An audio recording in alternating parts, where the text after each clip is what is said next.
오늘의 말씀입니다. 오늘 또 이 앞전 시간에 이어서 요한계시록의 하나님의 지상통치의 전개과정 12번째 시간으로서 요한계시록 17장 음녀의 정체 11가지를 총정리해 드리도록 하겠습니다. 여러분 안녕하십니까? 성경말씀 사관학교입니다. 오늘은 하나님의 말씀 무장 제300회가 되겠습니다.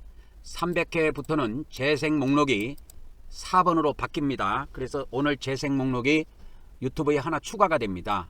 그래서 300회부터 400회까지 399회까지 100개 영상이 이 재생 목록 4번에 담기게 됩니다. 선자 이름으로 선자를 영접하는 자는 선자의 상을 받을 것이요 의인의 이름으로 의인을 영접하는 자는 의인의 상을 받을 것이라고 주 예수님께서 말씀하셨습니다. 저는 하나님께서 이 마지막 때 말씀의 나트로 사용하시려고 창세 전부터 예배 놓은 자입니다. 저의 연락처는 카톡 아이디 리키777이 되겠습니다.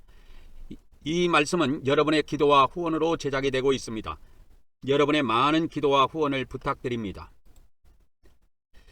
오늘은 기독교 종말론 제19회가 되겠습니다. 오늘은 이 앞전에 이어서 요한계시록의 핵심 주제, 즉 하나님의 지상 통치에 대한 전개 과정을 오늘 또 살펴보려고 합니다. 요한계시록의 가장 강력한 주제는 하나님의 지상 통치입니다. 전능하사 천지를 만드신 하나님 아버지를 내가 믿사오며 해서 기독교인들이 사도신경으로 신앙을 고백하는데 가장 먼저 나오는 것이 전능하사 천지를 만드신 하나님 아버지를 내가 믿사오며 해서 천지 만물을 창조하신 그 내용을 우리가 신앙을 고백합니다.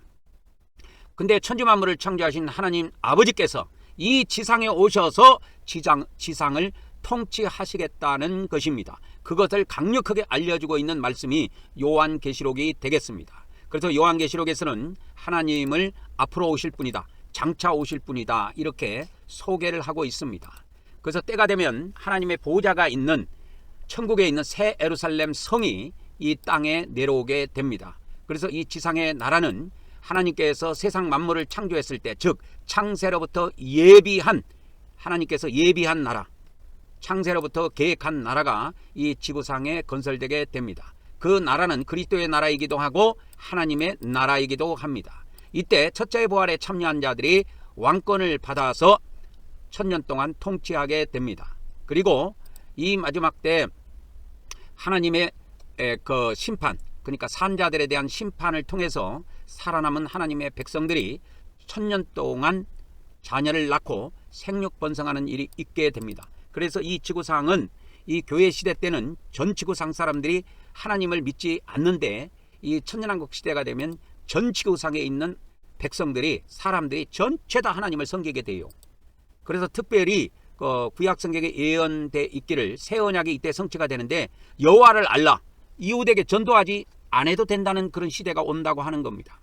여호와를 알라. 왜? 큰 자로부터 작은 자까지 모두 다 여호와를 알기 때문에 그렇게 되는 역사가 있습니다. 에레미야 31장 34절에 이 새 언약의 예언이 되어 있는데 이 새 언약은 한자로 말하면 신약이라고 합니다. 이 새 언약이 언제 완성이 되냐면 천년왕국 때 완성이 돼요. 그때는 에레미야 31장 34절이 성취가 됩니다. 그들이 다시는 각기 이웃과 형제를 가리켜 이르기를 뭐라 그래요? 너는 여호와를 알라 하지 아니하리니 이는 작은 자부터 큰 자까지 다 여호와를 알기 때문에 그렇게 되는 겁니다. 내가 그들의 악행을 사하고, 그래서 제사함이 이 천년왕국 때 완전히 이루어져요. 다시는 그 사람들의 죄를 기억하지 아니하게 됩니다. 그래서 이 새 언약은 교회 시대인 신약 시대 때 완성되는 것이 아니고 천년 시대에 완성이 돼요. 지금 우리가 잘 알고 있다시피 우리가 지구상 사람들이 여호와 하나님을 다 모릅니다. 큰 자부터 작은 자까지 이렇게 설명해주면서 하나님을 믿어라, 예수님을 믿어라 그렇게 해도 쌩 까는 사람이 얼마나 많습니까? 그러나 이 하나님의 나라가 이 땅에 왔을 때는 모든 이 지구상에 사는 사람들이 하나님을 섬기게 된다고 하는 이야기입니다.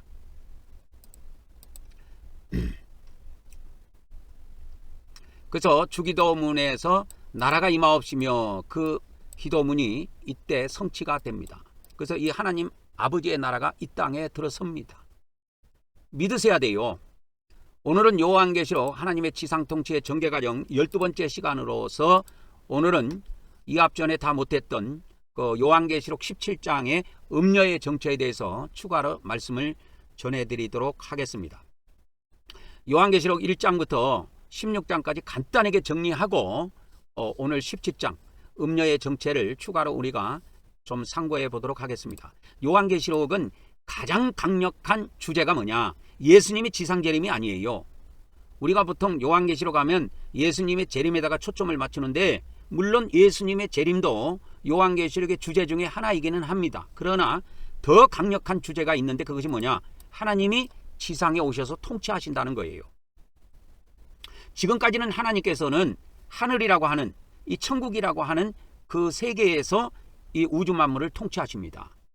근데 특별히 하나님께서는 이 천년 시대에는 이 지구상에 오셔서 우주 만물을 통치하시는 거예요. 그래서 이 요한계시록에 강력하게 나타나 있는 주제 중의 주제는 하나님의 지상 통치입니다. 예수님의 지상 통치도 아니고 부활한 자의 지상 통치도 아니에요. 하나님 아버지께서, 아버지 하나님께서, 즉 성부 하나님께서 이 지상에 오셔서 통치하신다는 것이 요한계시록에 강력하게 나타나 있는 주제입니다. 이때까지 이 주제를 놓치고 다른 것에 초점을 맞춰가지고 휴거가 마치 요한계시록의 핵심 주제인 것처럼 휴거에다가 초점을 맞춘다든지 또는 7년 대환란이라는 대환란이 핵심 주제인 것처럼 거기다가 초점을 맞춰서 가리키기도 하는데 그거는 다 지나가는 과정입니다. 과정이에요.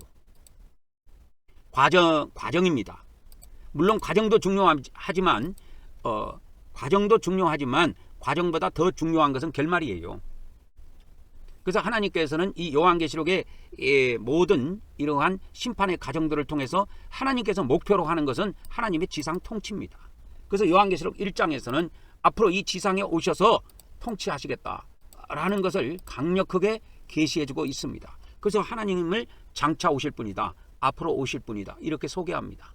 그리고 계시록 2장과 3장에는 7교회가 나오는데요. 이 7교회의 통치는 하나님께서 직접 통치하지 아니하시고 예수님과 성령님이 이 위임 통치 권한을 받아서 통치하는 것으로 기록되어 있습니다. 그래서 성령이 교회들에게 하시는 말씀을 들을지어다 이렇게 기록이 되어 있습니다. 그러면 성령이 오신 것과 예수님이 오시는 것은 똑같은 것이냐? 다른 겁니다. 다른 겁니다.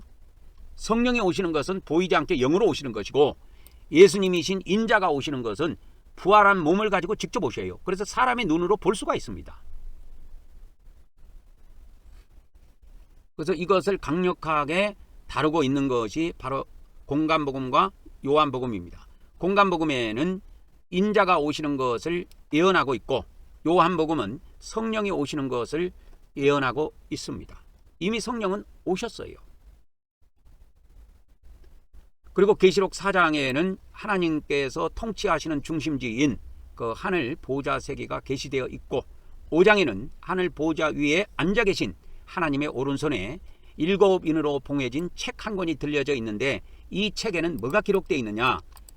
이 지상에 하나님의 뭐가 기록되어 있냐? 하나님의 지상 통치의 전개 과정이 계시되어 있어요. 여기에 기록되어 있다고, 이 안에. 그래서 이것을 열어서 봐야 하나님께서 어떤 과정을 통해서 지상을 마침내 통치하시는가 그 내용을 알 수가 있습니다. 근데 이 책을 아무한테나 주셔가지고 이것을 열어보도록 허락하지 아니하셔요. 하나님께서. 결국은 이 책을 열어서 보고 그 내용을 알려줄 수 있는 유일한 분은 바로 어린 양이신 예수 그리스도밖에 없다고 요한계시록에는 기록되어 있습니다. 그래서 요한계시록 6장에는 어린 양이 이 두루마리 책을 받아서 하나씩 인을 떼기 시작함으로써 하나님께서 이 지구상에 오셔가지고 통치하시는 그 비밀이 계속 공개가 됩니다. 이런 과정 속에서 구원받은 두 무리가 나와요. 이 요한계시록의 이 심판 과정을 통해서 모든 무리는 싹쓸이 되고 다 죽지만 꼭 구원받는 두 무리가 있는데 하나는 하나님의 종의 반열이요 하나는 하나님의 백성의 반열이 있습니다. 이 종들은 구원을 어떻게 받느냐? 종들의 구원은 어떻게 받느냐? 어떻게 받냐면 순교로 받습니다. 죽어야 돼요. 이게 종들의 구원이에요. 종의 구원이 달라요. 종들의 구원은 죽음을 통해서 부활을 하게 됩니다. 근데 백성의 구원은 또 달라요. 백성의 구원은 흰옷을 입게 되는 그 무리들은 구원의 반열에 들어가게 되는데, 이들은 죽음을 통해서 구원받는 것이 아니라 이들은 보호처에서 살아남아 가지고 구원을 받아요. 그러니까 정반대죠. 종의 구원은 죽음을 통해서 부활해 가지고 구원받는 것이고, 백성의 구원은 어떻게 되느냐 하면 보호처에 들어가서 육체가 보호받아 갖고 살아남아 갖고 구원받는 거예요. 그것이 완전한 차이점입니다. 그래서 이 요한계시록은 쉽게 말하자면 죽은 자의 구원이 나와 있고 죽은 자의 부활, 그렇게 할게요. 그 다음에 산자의 구원이 있습니다. 산자의 구원은 살아있는 자가 구원을 받아요. 이것은 완벽한 하나님의 보호를 통해서만 가능한 겁니다. 그래서 죽은 자가 구원받는 것이 있고 죽은 자의 구원이 있고 산자의 구원이 있습니다. 죽은 자의 구원은 뭐를 통해서 되느냐면 부활을 통해서 돼요. 산자의 구원은 육체를 보호받음으로 가능합니다. 그래서 육체가 보호받지 못하면 다 죽어요. 그래서 이 요한계시록에 살아남는 그 비밀이 있는데 바로 땅속에 들어가는 겁니다. 보호처예요. 그래서 이 요한계시록에 하나님께서 지상 통치를 하시기 위해서 7개의 나팔 재앙을 내리게 됩니다. 그것이 계시록 8장, 9장, 11장 이렇게 후반부에 이렇게 기록이 되어 있습니다. 그래서 7개의 심판의 재앙을 통해서 하나님께서는 지구를 전능하신 그 하나님께서 천지만물을 창조하셨는데, 그때 지구도 창조하셨는데 그 창조 목적 그대로 지구를 통치하시게 됩니다. 그러니까 여러분, 하나님께서 하늘에만 계신다고 생각하지 마세요. 하늘에만 계시는 게 아니고 하나님이 계획하신 건 이 땅에도 오셔서 한 번은 통치를 하신다는 겁니다.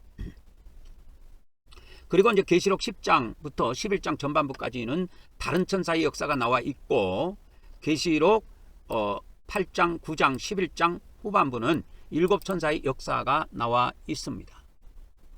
그리고 이제 계시록 11장 후반부에는 7째 나팔이 울리게 되면 하나님의 왕국에 대한 선포식이 있습니다. 그래서 이 세상 나라가 하나님의 왕국이 됐다, 하나님의 나라가 됐다는 선포식이 있고, 그 이후에 7대접 심판으로 계시되어 있는 셋째 화가 이 지상에 쏟아져 내려오게 됩니다. 그래서 계시록 1장부터 11장까지는 뼈대를 구성하고 있다면 12장부터 22장까지는 주로 보충, 어떤 내용에 대해서 보충해주는 사례 역할을 담당합니다. 그래서 계시록 12장에 이 보충 설명에 해당되는 장면이 첫 번째 나오는데, 그래서 여자와 붉은 용이 나와요. 계시록 12장에. 그래서 이 붉은 용이 여자를 잡아 죽이려고 해서 여자가 강야로 도망해서 하나님이 예비하신 그 보호처에 들어가서 1260일 동안 보호받고 그가 양육을 받고 살아남습니다. 이게 산자의 구원이에요. 그러면 왜 이렇게 보호를 받아야 되느냐? 계시록 13장에는 잠깐이지만 잠깐 동안 이 두 짐승이 지상을 통치한다는 겁니다. 그래서 계시록 13장에는 두 짐승이 나와 있습니다. 두 짐승이 한때, 두때, 반때, 즉 3년 반 동안 지상을 통치한다는 내용이 나옵니다. 그래가지고 이 통치 기간에 전부 다 짐승표를 받아야 됩니다. 666표라고 하는 표를 받게 돼 있고, 이 표를 받지 않으면 매매도 할 수 없고 살아남을 수가 없어요. 다 모가지 따서 죽여버립니다. 그래서 이런 시대가 오기 때문에 살아남으려면 이렇게 하나님이 예비하신 보호처로 들어가야 보호를 받을 수 있다고 하는 겁니다. 그래서 계시록 14장에는 이렇게 두 짐승 시대가 왔을 때 구원받는 자가 있고 구원받지 못한 자가 있고, 그 다음에 하나님을 끝까지 경배하는 자가 있고 짐승을 경배하는 자가 있고, 두 종류의 인간이 나와요. 계시록 14장에.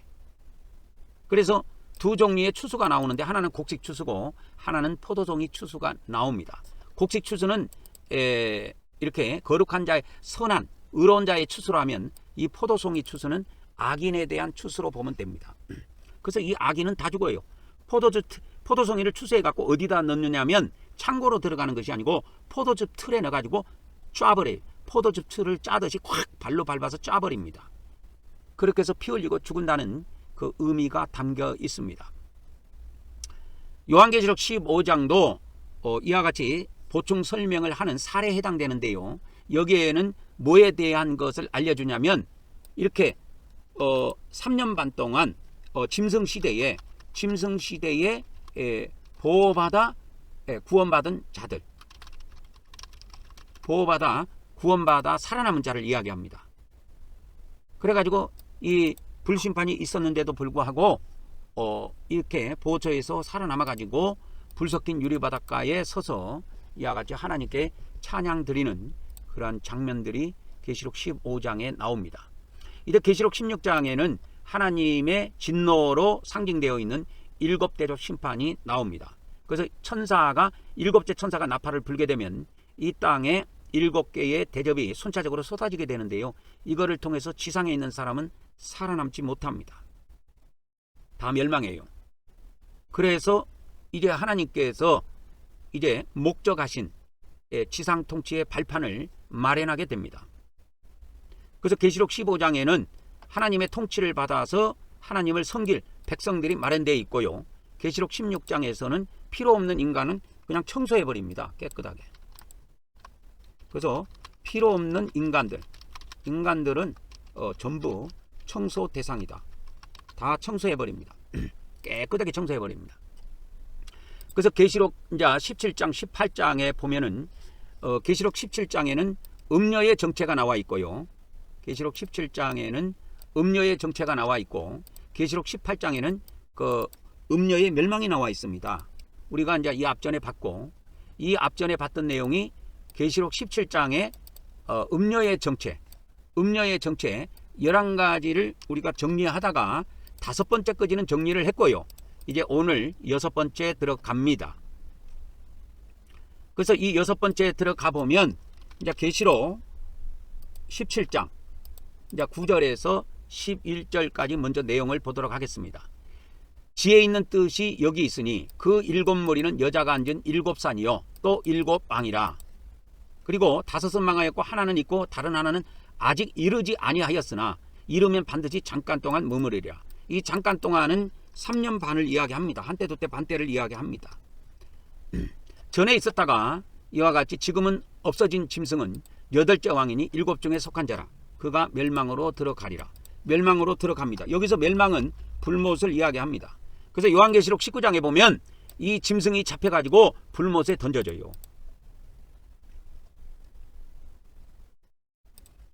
그래서 이 요한계시록 음녀의 정체, 바벨론으로 상징되어 있는 음녀의 정체, 이제 6번째를 보면 짐승의 7머리에 대한 의미 해가지고 이 7머리는 7산이요 7왕이다 이렇게 되어 있죠.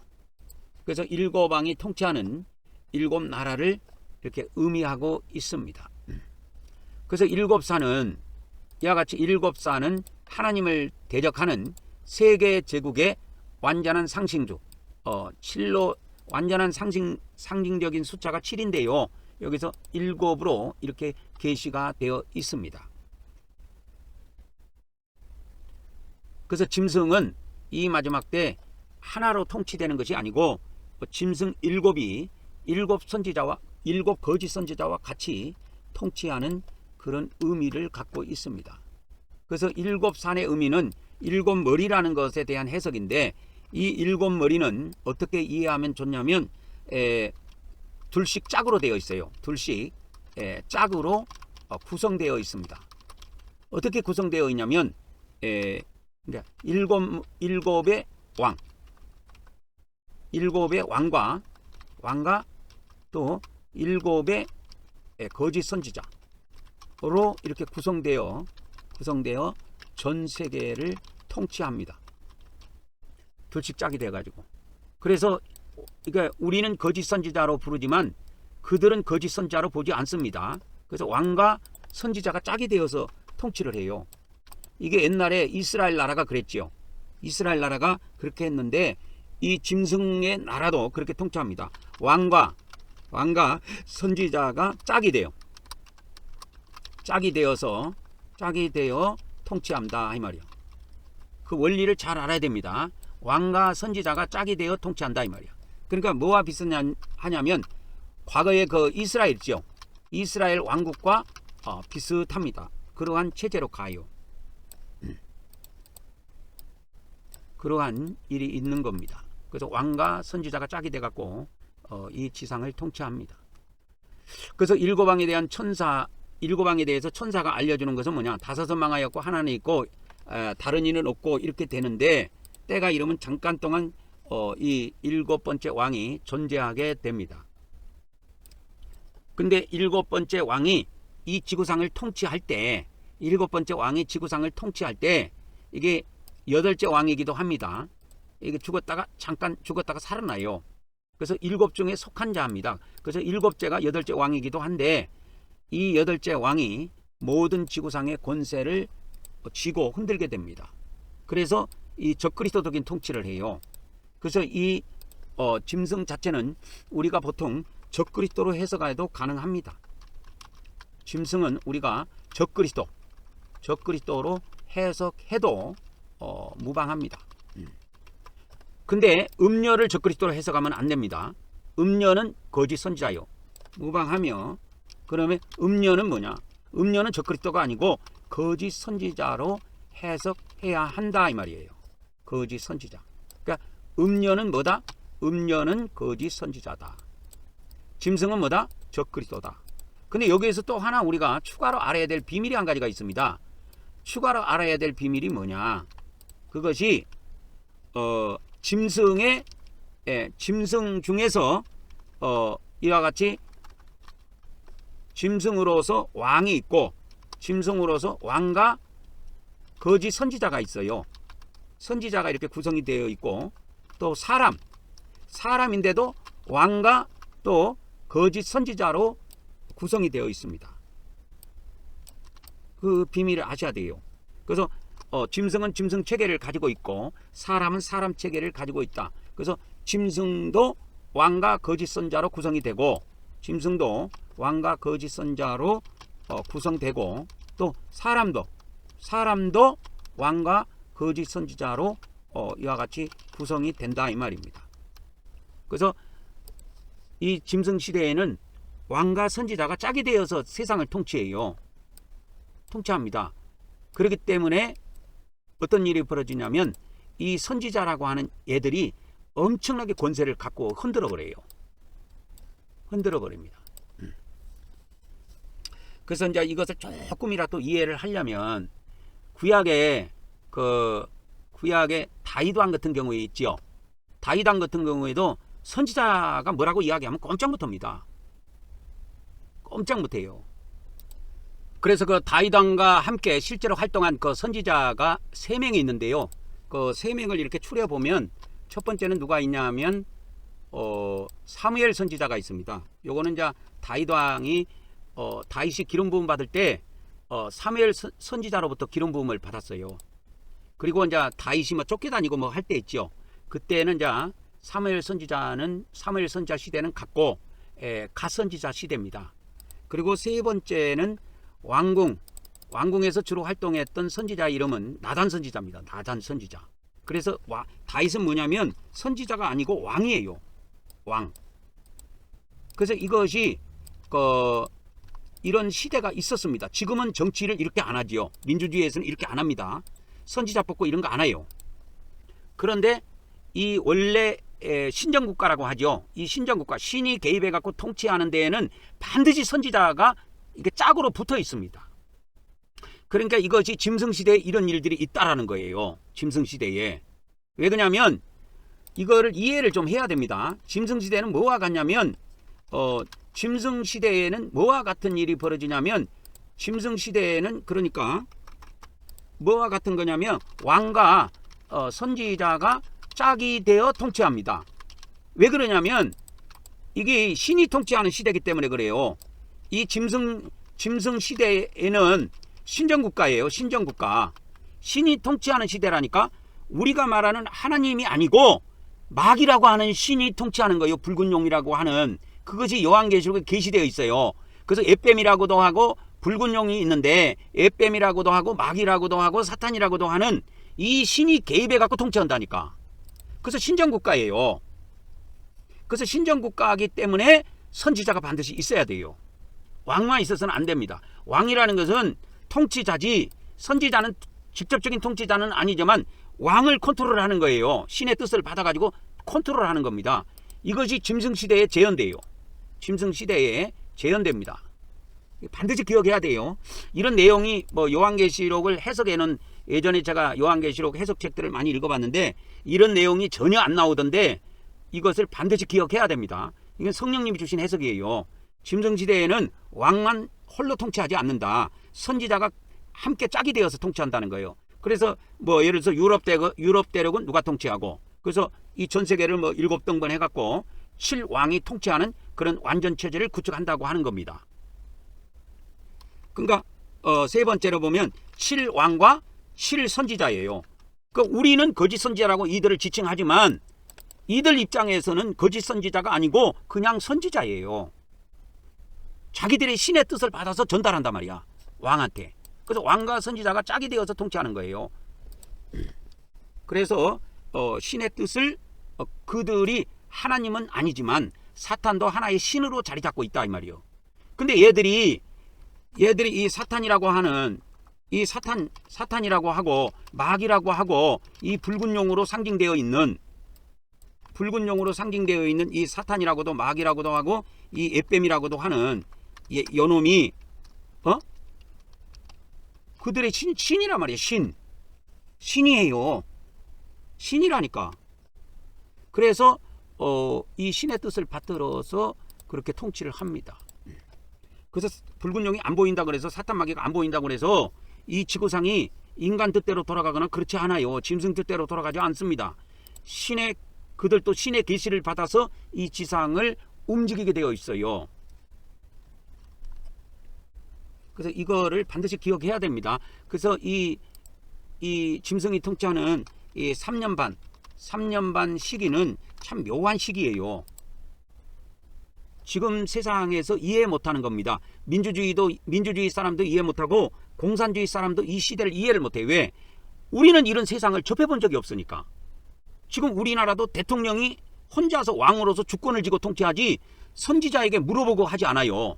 윤석열 대통령은 뭐 법상가 뭐를 두고 뭐 물어보고 해가지고, 김건희가 뭐 물어보고 해가지고 이런 식으로 뭐 통치를 했다는 말이 뭐 흘러 나오기는 하지만은 그거는 민주주의에서 있는 게 아니고 그건 부정적인 방법이에요. 그거는 공식화된 것이 아닙니다. 법적으로 우리나라는 법적으로 그런 체제가 아니에요. 선지자가 없는 거야. 그러니까 법사에게 물어보든 목사한테 물어보든 뭐 스님한테 물어보면 그거 다 불법입니다. 불법이에요. 그러니까 관여를 할 수가 없어요, 선지자가. 지금 민주주의 체제는 우리나라 국가에서도 미국도 마찬가지고. 그런데 이 짐승 시대는 전혀 우리가 예상 못하는 그러한 신이 지배하는 신정국가로서의 시대가 온다고 하는 거예요. 그래서 신으로부터 계시를 받고 신으로부터 뭔가를 전달받아서 이 신의 뜻을 왕한테 전달해주는 선지자들이 존재하게 되는 겁니다. 그래서 이 짐승시대는 왕 혼자서 통치하는 것이 아니고 왕과 선지자가 짝이 되어서 이 지상을 통치한다니까요. 그래서 짐승시대는 신정국가입니다, 여러분. 그래서 7왕과 7선지자에 의해서 전 세계를 통치합니다. 전 세계를 통치하는 그런 시대가 온다는 것을 아셔야 됩니다.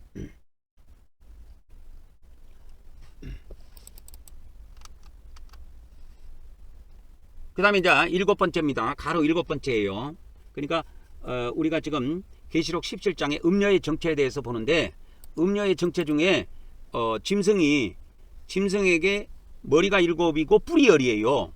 근데 이 10뿔에 대해서 해석을 해줬어. 요한계시록 17장 12절부터 14절에 보면 이게 나와요. 그래서 내가 보던 10뿔이 뭐냐, 짐승에게 10뿔이 달려있는데 그 10뿔이 뭐냐, 10명의 왕이다 이 말이요. 근데 아직 나라를 얻지 못하였으나 다만 짐승과 더불어 임금처럼 한동안 권세를 받아요. 짧은 기간 동안에 3년 반 동안 권세를 받는 10명의 왕이 또 등장을 하는 겁니다. 그래서 그들이 한 뜻을 가지고 자기의 능력과 권세를 짐승에게 몰아줍니다. 모든 권세를 다 몰아줘요. 그들이라고 하는 것은 10뿔들을 이야기하는 겁니다. 10왕을 이야기하는데, 10왕이 어린 양과 더불어 싸우려니와 어린 양은 만주해져요. 만왕의 왕이심으로 그들을 이기실 터이요. 또 그와 함께 있는 자들 곧 부르심을 받고 택하심을 받은 진실한 자들도 이기리로다. 여기서 이기는 자는 누구냐 하면 죽음을 통해서 이긴 자예요. 죽음을 통해서 이긴 자입니다. 그래서 죽음 뒤에 뭐가 있느냐? 부활한 거예요. 그래서 그들의 죽음이 헛되지 않았다는 것을 하나님께서 보증해줘요. 그게 뭐냐? 부활입니다. 그래서 이 요한계시록은요, 여러분 우리가 공간복음이나 이런 데 보면 예수님이 십자가에서 죽으셨다가 3일 만에 부활했다는 걸 알고 있지 않아요? 그거 모르고 있는 기독교인은 없을 거예요. 그죠? 다 알고 있지만 요한계시록은 그보다 더 중요한 내용이 나와요. 우리가 부활할 것을 믿느냐는 거예요. 예수님이 부활한 것은 믿고 있어도 내가 죽었다가 부활하는 것을 믿는 사람은 그거 쉽지 않습니다. 여러분, 이 신앙이 똑바로 바뀌면 죽음에 대한 두려움이 사라져요. 왜? 순교하면 부활이니까. 짐승과 싸우다가 이 열왕이라고 하는 이 열뿔 있죠. 이 열뿔이라고 하는 이 열뿔이 있는데, 짐승의 열뿔이 있는데 이게 10명의 왕이야. 근데 얘들이 뭐냐면 3년 반 동안 나라를 얻고 권세를 얻어요. 근데 얘들이 짐승으로부터 권세를 받으니까 얼마나 깝죽거리겠어. 근데 얘들이 뭐냐, 쉽게 말하자면 하나님의 그 택한 14만 4천 명의 종들을 죽인다니까. 죽여요. 그래서 계시록 그 11장 전반부에 보면 두 증인이 죽는 모습과 동일한 내용인데, 이게 그래서 순교를 통해서 그들이 부활을 하게 됩니다. 그래서 부르심을 받고 택하심을 받는 진실한 자들은 이기는 거예요. 그래서 이기는 것이 두 가지 방법이 있는데, 요한계시록에서는 이기는 방법이 두 가지가 있어요. 죽음을 통한 승리. 그래서 승리의 표적이 뭐냐? 부활이에요. 그래서 승리의 표적은 부활입니다. 근데 하나는 죽음을 통해서 승리하는 것이 있고, 하나는 살아남음을 통한 승리가 있어요. 이들은 표적이 뭐냐? 부활이 아니야. 부활이 아니고 이들의 표적은 보호처에서 보호받아갖고 살아남는 겁니다. 그래서 이 지구상에 하나님의 7대접 심판이 다 끝난 이후에 이들이 보호처에서 나와가지고, 하나님의 심판이 다 끝났는데 보니까 이들이 나와가지고 하나님께 구원에 대한 감사 찬송을 드립니다. 이들만 살아남은 거예요. 그래서 계시록 15장에 보면 그 이스라엘 백성이 홍해를 건너고 나서 모세의 노래를 부른 것처럼, 출애굽기에 나오죠. 모세의 노래를 부른 것처럼 이들도 살아남아서 하나님께 모세의 노래와 어린 양의 노래를 하나님께 이렇게 불러드립니다. 그 내용이 이 환난을 통해서 살아남은 것에 대한 감사예요. 그래서 열뿔은 아직 나라를 얻지 못한 열왕이라고 되어 있는데, 이 열뿔은 열왕이니 아직 나라를 얻지 못하였으나 다만 짐승과 더불어서 왕처럼 임금처럼 권세를 한동안 받아요. 한동안이라고 하는 것은 잠깐 동안입니다. 3년 반을 의미해요. 그래서 3년 반 동안 권세를 받게 되지만 다 죽어요. 얘들은 짐승도 죽고 열뿔 열왕도 죽고 다 죽습니다. 여러분. 그래서 열왕들이 한 뜻을 가지고 자기의 능력과 권세를 짐승에게 몰아줍니다. 즉 여러 나라와 권력가들이 하나의 중심적인 지도자, 그게 누굽니까? 절대자. 그것이 누구냐면 짐승이란 말이에요. 붉은 짐승에게 권세를 이임하여 초국가적인 연합체. 그래서 이 짐승 시대는 글로벌한 동맹 구조를 갖게 돼요. 전 세계가 하나의 짐승을 위해서 짐승의 나라처럼 하나로 움직여요. 그러나 이들도 결국은 어린 양과 싸우게 되는데, 어린 양을 이길 수는 없지요. 만왕의 왕을 이길 수 있는 것은 없습니다. 그리고 어린 양이신 만왕의 왕이신 예수님과 함께한 자들, 이 함께 있는 자들, 이들이 누구냐 하면 계시록 14장에 보면 어린 양과 함께 있는 자들이 있습니다. 계시록 어디에 나오냐면 계시록 14장에 어린 양과 함께 있는 자들이 있어요. 이 시온산의 선자들입니다. 함께 있는 자들인데 이들이 누구냐? 14만 4천 명으로 딱 기록이 되어 있습니다. 요한계시록 14장에 나와요. 그게 저번에 말씀드렸잖아요. 요한계시록 14장에 그게 나옵니다. 그래서 어린 양이 시온산에 섰고 그와 함께 있는 자들이 있어. 14만 4천이 있는데, 그러니까 어린 양과 함께 있는 자들이 누구냐? 14만 4천 명이라고 딱 등장한다니까. 그래서 여기에서 부르심을 받고 택하심을 받은 진실한 자들이 누구냐? 14만 4천 명을 의미한다는 걸 알겠지요. 14만 4천 명을 의미합니다. 그래서 14만 4천 명도 반드시 이겨요. 뭐를 통해서 이기냐? 죽음을 통해서 이기는 거예요. 근데 죽었는데 어떻게? 죽었는데 뭐 이긴 것이냐? 하지만 하나님이 그 죽음이 헛된 죽음이 아니라는 것을 부활의 표적을 통해서 보여줘요. 전 지구상 사람들에게 보여줍니다. 그래서 이 부활한 모습, 이 14만 4천이 부활하는 모습은 전 지구상 사람들에게 생중계됩니다. 그래서 어린 양과 함께 있는 자들, 시온산의 선자들입니다. 이 시온산의 선자들인데 이들이 바로 14만 4천 명이다. 그래서 아무리 열왕과 짐승이 강력해 보여도 최종 승리는 누구냐? 14만 4천 명이 승리한다고 하는 겁니다. 택함받은 자들. 이 자들이 누구냐면 14만 4천 명이에요. 14만 최종 승리는 어린 양과 14만 4천 명이 있다고 하는 것을 아셔야 돼요. 그래서 이 요한계시록을 통해서 우리가 꼭 기억해야 될 것이 뭐냐? 부활신앙입니다. 여러분이 부활신앙을 갖고 있다고 생각하지만 우리가 면밀하게 깊숙이 들어가 보면 우리가 부활신앙이 적어요. 죽으면 부활하는데, 이렇게 순교하면 부활하는데, 인간은 그것을 알고도 두려워한다고. 그래서 이 요한계시록을 통해서 부활신앙을 축적해야 돼요. 그래서 이 요한계시록을 통해서 부활신앙을 완전히 가져야 한다 이 말이에요. 부활신앙. 예수님이 십자가에 돌아가시고 3일 만에 부활한 건 다 알지요. 아는 거하고 내가 예수님처럼 죽어서 다시 부활한다는 거는 또 다른 문제야. 그래서 예수님의 죽음과 부활, 예수님의 죽음과 우리가 부활은 믿지만 내가 죽어서 부활한다는 것을 믿는 것은 또 다른 차원입니다. 이거는 또 다른 차원의 문제예요. 그 예수님이 십자가에서 우리 죄를 위해서 돌아가시고 3일 만에 부활했다는 건 그건 사도신경에도 나오고 모든 기독교인들이 다 믿어요. 그걸 안 믿는 사람은 그건 기독교인이 아니야. 그건 다 알아. 근데 내가 이 환난 때 짐승이 통치하는 시대에 짐승한테 경배하지 않고 짐승의 표도 받지 않고 짐승한테 대적하고 짐승한테 욕할 수 있고 짐승과 맞짱 뜰 수 있는 그 믿음은 부활신앙이 있는 사람만 가능합니다. 부활신앙만 있는 사람만이 가능한 거예요. 부활.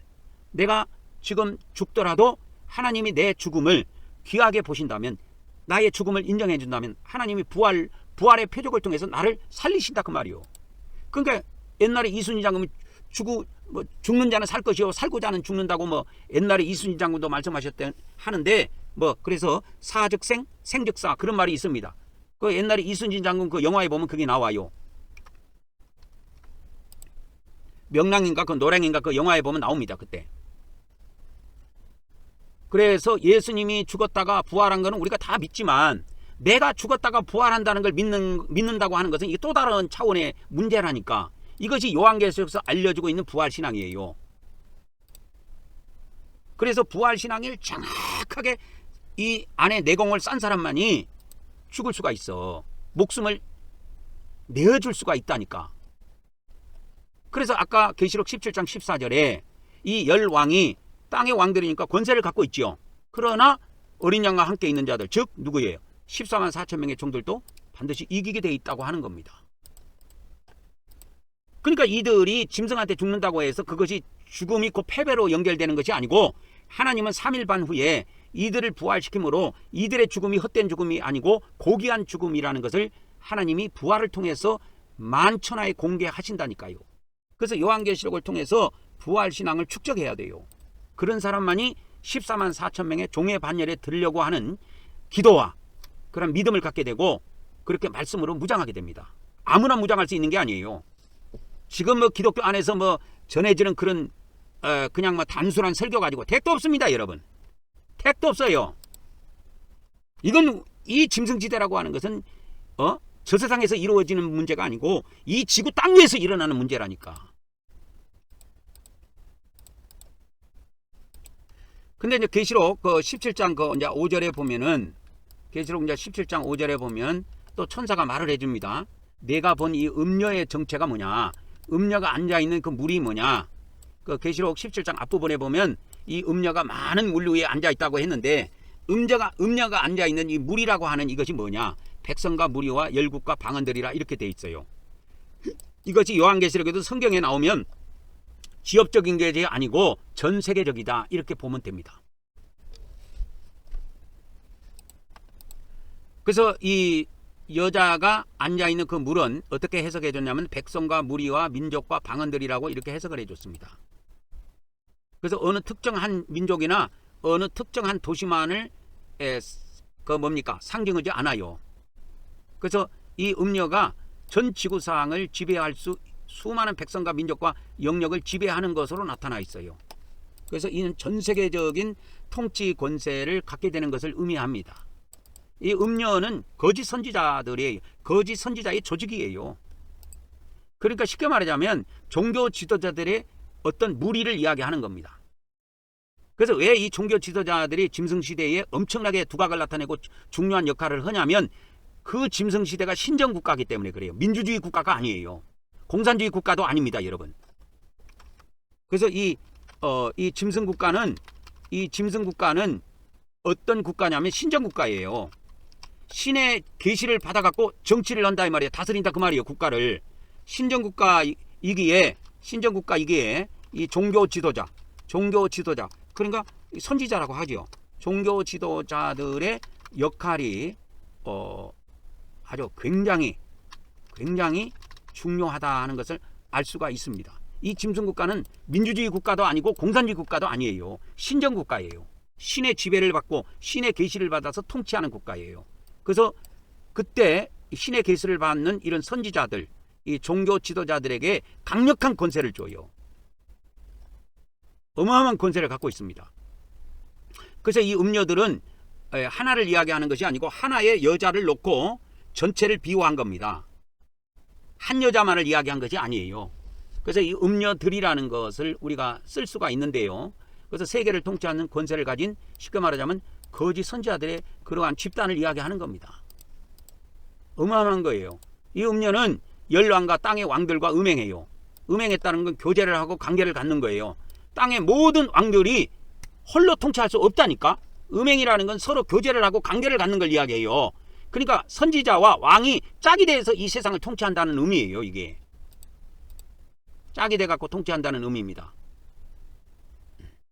그래서 음녀는 땅의 왕들을 한동안, 그들이라고 하는 것은 그 왕들을 의미합니다. 그 왕들을 한동안 이용을 하지만 이용을 해갖고 자기 권세를 펼칩니다. 그러나 결국은 이 열불과 짐승이 음녀를 미해갖고 다 죽여버려요. 왜?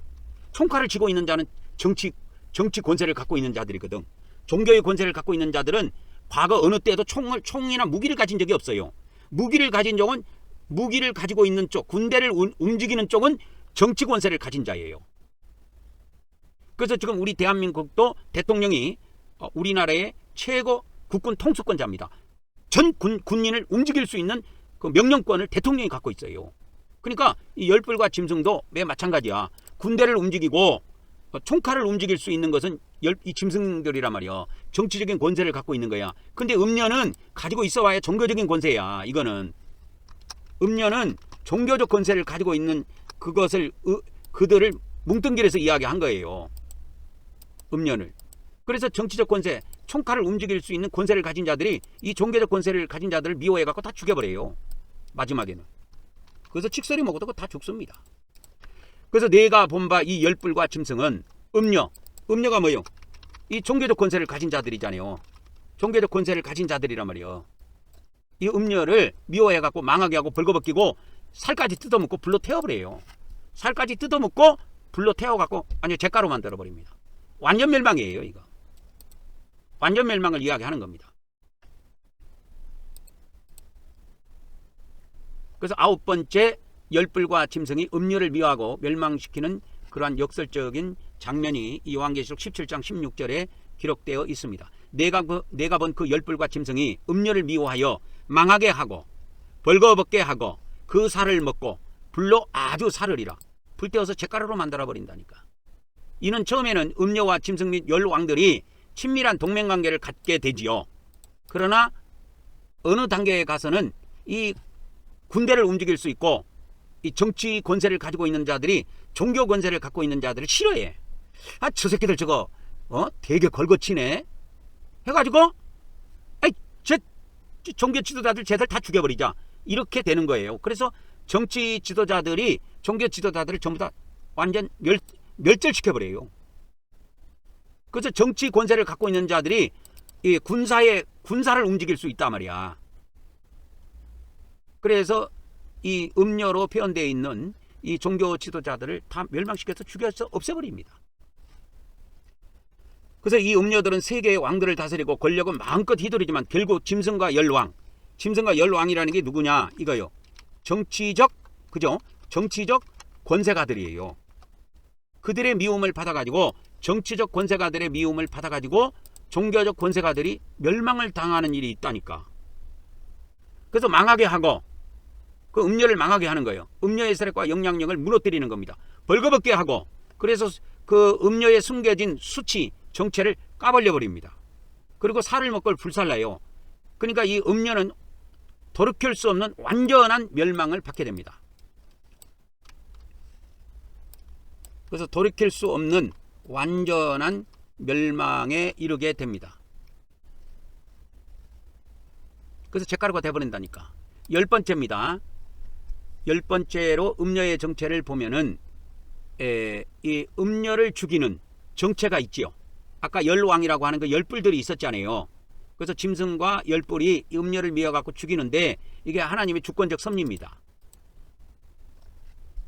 하나님께서 직접 이들을 만일에 심판하게 되면 무슨 문제가 있냐면 이들 중에는 상당수가 기독교 목사와 천주교 신부들이 자리 잡고 있어요.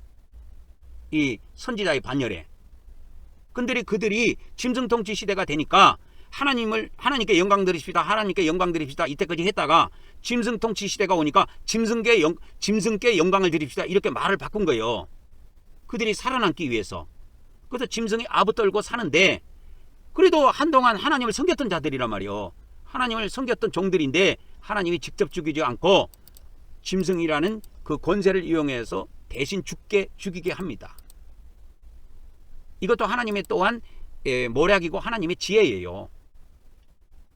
그래서 하나님이 자기 뜻대로 할 마음을 이 정치적인 권세를 가진 자들에게 줘요. 그렇게 해서 한 뜻을 이루게 하시고 하나님이 말씀하신 그 말씀이 응하기까지 그들의 나라를 짐승에게 주게 하셨다고 설명을 이렇게 천사가 해줍니다. 그래서 짐승과 열왕들은 하나님을 데려가는 세력이지만 하나님의 주권적인 섭리가 있다 이 말이요. 그래서 하나님이 직접 하나님의 종들을 죽이시지 않고 이 짐승 세력을 이용해서 하나님의 종들과 이 거짓 종들을 죽이는 거예요.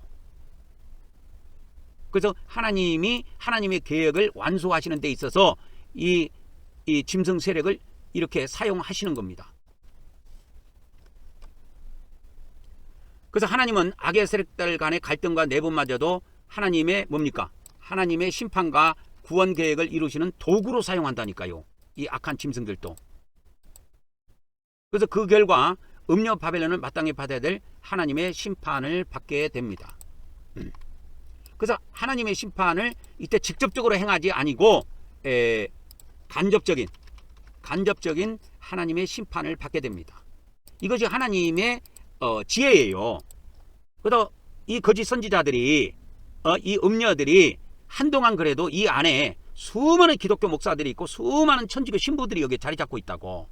근데 이들이 한때는 하나님께 영광을 들고 하나님께 찬양을 드리고 하나님 말씀을 전했던 자들이야. 그러니까 하나님이 직접 칼을 빼들지 아니하신다 그 말입니다. 그 다음에 이제 11번째 나옵니다. 11번째는 계시록자 17장 18절이 마지막인데, 자, 마지막인데, 내가 본 그 여자는 땅의 왕들을 다스리는 큰 성이라 이렇게 불리더라. 이렇게 알려줘요. 큰 성. 큰 성이 뭡니까? 거대한 도시 그 뜻이라 그랬지요. 큰 성이라는 것은 헬라어 원문의 뜻으로 보면 거대한 도시라고 되어 있습니다. 그래서 이 도시를 헬라어로 폴리스라 그래요. 그리고 거대한이 메가스. 그래서 메가시티 이런 거 들어봤죠? 거대한 광역도시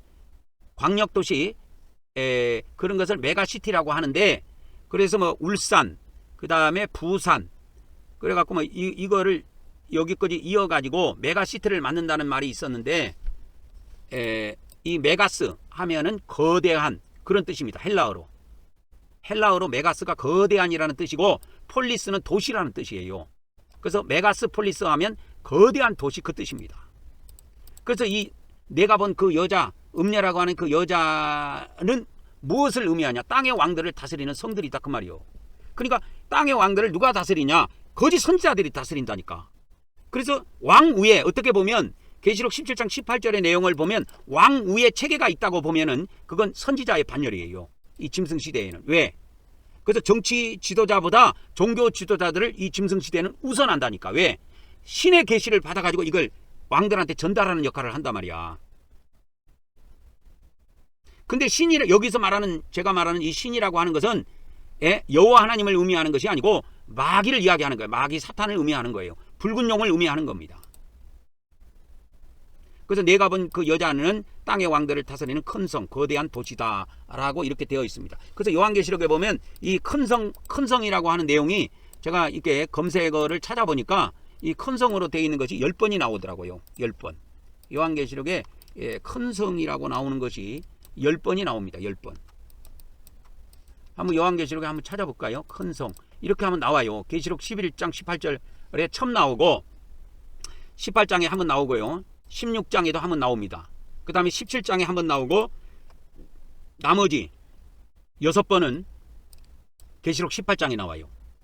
그래서 계시록 18장에 6번 나옵니다. 2절, 10절, 그 다음에 16절, 18절, 19절, 그 다음에 21절 이래갖고 6번이 나와요. 큰 성이라고 하는 것이. 그래서 요한계시록에서 말하는 큰 성은 바벨론을 의미하는데 음녀를 의미합니다. 이게 똑같은 걸 의미해요. 이 10번이 나오는데 큰 성이라는 것이 요한계시록에 10번이 나오는데 그 음녀 바벨론을 이야기합니다. 그래서 계시록 11장에 처음으로 등장하고요. 그 다음에 14장, 16장, 17장, 18장으로 이렇게 쭉 연결해서 이 큰 성이라는 것이 10번 등장합니다. 요한계시록에. 그래서 헬라어의 원문에 보면은 허폴리스, 해 메갈레 이렇게 되어 있어요. 그래서 그 거대한 그 도시 그런 뜻입니다. 헬라어 그대로 번역하면 그 거대한 그 도시 그런 뜻이에요. 영어로는 The Great City 이렇게 되는 겁니다. 영어로는 The Great City 이렇게 돼요. 그래서 헬라어로 보면은 그 거대한 그 도시 그냥 뭐 그 자를 다 빼면 거대한 도시 그런 의미입니다. The Great City예요. 다 단수로 되어 있습니다. 헬라어에 다 단수로 되어 있고 처음 나온 큰 성이라고 처음 나온 것이 계시록 11장 18절, 두 번째는 14장 8절, 세 번째는 16장 19절에 나오고 네 번째는 계시록 오늘 여기에 17장 18절에 큰 성 이 여자가 군림하는 왕도리에 군림하는 큰 성 이게 나오는 거예요. 여기에 큰 성 계시록 17장 18절에 이렇게 나옵니다.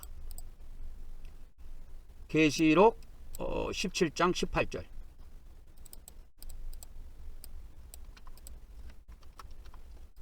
그래서 계시록 17장 18절에도 이와 같이 큰 성을 이야기합니다. 그리고 이제 계시록 18장으로 들어가면 계시록 18장에 이게 6번 큰 성이 나오는데 이 6번이 사용됩니다. 근데 똑같은 이 큰 성은 뭘 나타내냐? 음녀 바벨론을 이야기해요. 지속적으로 같은 대상을 가리키고 있습니다. 그래서 요한계시록 18장에는 2절, 10절, 16절, 18절, 19절, 21절 해갖고 이게 6번 사용됩니다. 큰 성이. 큰 성이 1시간 만에 불타서 없어진다고 돼 있어요. 그래서 이 요한계시록은 그 사도 요한이 요한계시록을 기록될 당시에는 로마 제국이 그때 있었는데요. 로마 제국을 의미하는 것이 아니고 이 마지막 때까지 이어질 하나님의 적대 세력 그리고 최종적 심판을 받은 큰 성 바벨론 그 체제를 의미합니다. 이 큰 성 바벨론 체제는 선지자들의 체제예요. 종교 지도자들의 체제입니다. 이 정치 지도자들을 이야기하는 게 아니에요. 그래서 요한계시록 17장에 나와 있는 음녀는 단지 과거의 특정, 이 바벨론이라고 하는 것은 단지 과거의 도시의 멸망을 말하는 게 아니고 이 마지막 때에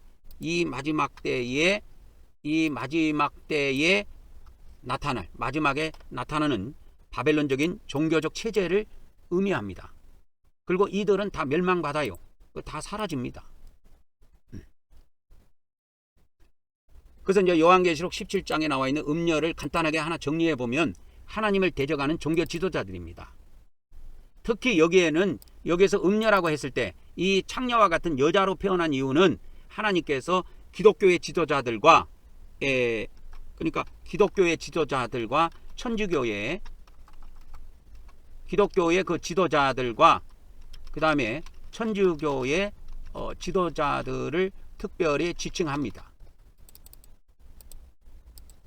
음녀라고 했을 때 그 음녀의 의미는, 그래서 이 뭐 종교 지도자 안에는 불교의 종교 지도자도 들어오고 이슬람 종교의 지도자들도 들어오지만 하나님께서 이 음녀, 음탕한 여자라는 표현을 썼을 때의 의미는 특별히 기독교 지도자들과 천주교의 지도자들을 특별히 가리킨다고 보면 무방합니다.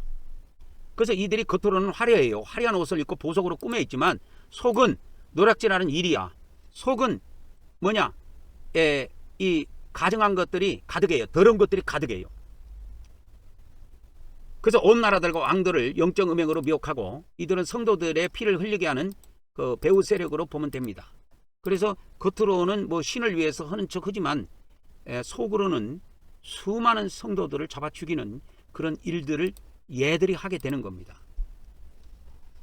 그래서 결국은 14만 4천을 죽이는 자가 누구냐? 기독교 지도자들과 천주교 지도자들이 죽인다고 보면 돼요.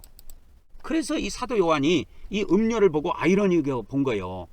어떻게 이 성도들과 선지자들의 피에 취해 있냐 이 말이요. 그래서 놀랍고 놀랍도록 쳐다본 겁니다. 그리고 둘째, 이 짐승의 이 등 위에 타고 있는 이 음녀로 상징된 이것은 뭐냐면 짐승과 열랑의 의존하는 세계적 종교 권세를 가진 자들로 보면 됩니다. 여기에는 이제 기독교 종교 지도자들, 천주교 종교 지도자들 뿐만 아니라 불교 종교 지도자들, 그 다음에 이슬람교 종교 지도자들, 모든 종교 지도자들이 여기에 다 포함됩니다. 그래서 세상 걸려가고 결탕한 종교적 중심 세력이에요, 얘들이. 근데 얘들이 신으로부터, 마귀로부터 뭔가를 받아가지고, 뭔가 계시 같은 그런 거를 받아가지고 이 열왕들이라고 하는 세상의 왕들에게 이걸 전달해 주는 겁니다. 그렇기 때문에 위에서 지시를 내리니까 이 왕들은 받는 수동적인 자세를 갖고 취하게 되는 겁니다. 그래가지고 나중에 어느 때가 가니까 이 왕들이 열을 받는 거야. 아니 저 새끼들 저거 뭔데 항상 우리한테 이래라 저래라 뭘 지시하냐 이거예요. 그러니까 열받아가지고 야 저 종교 지도자들 우리가 싹 밀어버리자, 싹 죽여버리자 해갖고 싹 죽여버리는 거예요. 왜? 정치 지도자들은 군대를 움직일 수 있는 권세가 있거든 또. 그래서 군대를 움직여갖고 다 죽여버리는 겁니다. 그 다음에 세 번째, 그러나 이 음녀 안에는 아까도 이야기했지만 수많은 기독교 지도자들과, 그러니까 쉽게 말하면 기독교 목사들과 천주교 신부들이 여기에 연루되어 있기 때문에 하나님께서는 이들을 직접적으로 심판하지 않습니다. 이들을 직접적으로 심판하지 않으신다. 그 비밀을 알아야 돼요. 왜 직접적으로 심판하지 않으실까요? 예? 이들 속에는 누가 있어요? 기독교 목사들과 천주교 신부들이 어마어마하게 관련되어 있기 때문에 그들이 이제 짐승 시대에는 어쩔 수 없이 짐승을 경배하자고 설교를 하지만 이들도 한때 성경을 가지고 하나님을 경배했던 자들이고 하나님 백성들에게 설교하면서 하나님을 경배합시다 이렇게 이야기했던 자들이야. 그래서 하나님께서는 직접적으로 이들을 심판하지 않습니다. 간접적인 심판을 택합니다. 이들을 간접적으로 심판하신다 그 말입니다. 누구를 통해서 심판하냐? 이 열 왕들을 통해서 짐승을 따르는 열 왕들을 통해서 심판하게 됩니다. 그래서 하나님께서는 직접 손을 대지 아니하신다는 그것을 잘 이해하셔야 합니다. 그래서 하나님은 악한 세력들을 사용하셔가지고 바벨론 음녀를 완전히 이렇게 무너뜨리십니다. 그래서 무너졌도다 큰 성 바벨론이여, 이런 말이 요한계시록에 간간히 등장합니다. 그래서 이 땅을 다스리는 큰 성 바벨론이죠. 이게 음녀입니다. 음녀는 마지막 때 등장하는 적그리스도적인 종교 지도자들이에요. 그러니까 그리스도를 대적하는, 이 적이라는 건 대적할 때 적자입니다. 이 적자가 무슨 적자냐면 대적할 때 적자예요. 대적할 때 적자.